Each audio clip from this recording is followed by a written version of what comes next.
Marina style மீன் குழம்பு எப்படி செய்யறதுன்னு பாப்போமா? ஒரு பெரிய வெங்காயத்தை நல்ல பொடி பொடியா சாப் பண்ணி வச்சுக்கோங்க.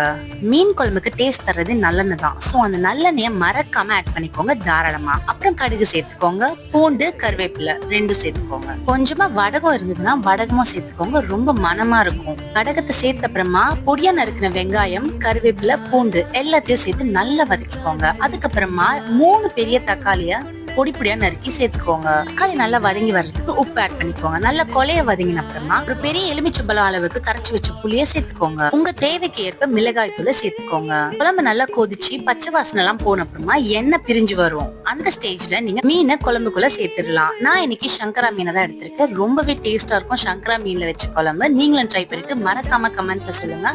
அண்ட் 3 மினிட்ஸ் இருந்தா போதும், மீன் நல்லா வெந்து வந்துடும். அண்ட் இந்த மாதிரி இன்ட்ரெஸ்டிங்கான ரெசிபிஸ்க்கு நம்மளுடைய சேனல்ல மறக்காம சப்ஸ்கிரைப் பண்ணிடுங்க. அடுத்த ஒரு இன்ட்ரெஸ்டிங்கான ரெசிபில நான் உங்களை